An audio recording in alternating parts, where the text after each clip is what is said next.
Mga ka-sports, magandang araw sa inyong lahat. Narito na ang mainit na bakbakan sa Men's Basketball Group A ng SEA Games 2025 sa Thailand. Gilas Pilipinas kontra Malaysia. Isang laban na hindi pwedeng maliitin dahil parehas gustong manguna sa Group A. Kung trip mo po ang ganitong content, paiwan ng follow at pasubscribe na din. Tara, simulan na natin. Mga ka-sports, ito po ang first five ng Gilas Pilipinas na inilaban ni Coach Norman Black. Unang-una si Dal Panopio, floor general, taga-ayos ng opensa. Matthew Wright, sniper sa labas, go-to scorer. Abu Trotter, lakas at depensa sa ilalim. Jamie Malonzo, athletic forward, energy sa magkabilang dulo. And lastly, Ray Parks Jr., leader, scorer at clutch option. Isang lineup na balanse sa shooting, depensa at experience. Kaya mga ka-sports, sa first quarter hindi inasahan na marami pero malakas ang simula ng Malaysia. Dahil nga aggressive sila sa opensa, maagang foul trouble ng Gilas, medyo mabagal ang rotation ng Pilipinas.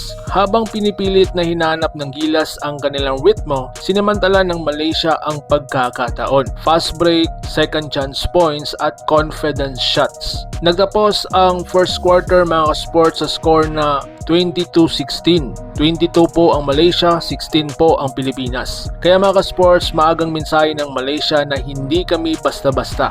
Sa second quarter, tayo mga ka-sports nagising ang Gilas Pilipinas. Dahil nga sa pagpasok ng second quarter, ibang Gilas na ang nakita natin. Si Matthew Wright nag-init na sa labas, sunod-sunod na tres. Sa Ray Parks Jr., kontrolado ang tempo, tamang pasa, tamang atake. Si Jamie Malonzo rumatrat sa fast break at weak side cuts, habang si Abu Trotter linis ang depensa sa loob. Dito mga ka-sports, bumaliktad ang momentum ng Malaysia. Mga ka-sports, ang Malaysia na stuck sa mahihirap na tira, nahirapan kontra sa switching defense ng Gilas. Sa halftime score mga ka-sports, Pilipinas 42, Malaysia 26. Mula sa 6-point deficit, naging 16-point lead ang Gilas sa loob ng isang quarter lang. Sa first half, malinaw ang pagkakaiba. Lamang ang Gilas sa experience mga ka-sports, mas maayos ang shot selection and depensa ang nagpanalo ng second quarter. Kaya mga ka-sports, kapag ipinagpatuloy ito ng Pilipinas, malaki ang tsansang tapusin nila ang laro ng kontrolado. Kaya mga ka-sports, ito ang klase ng laro na nagpapakita kung bakit palaging delikado ang Pilipinas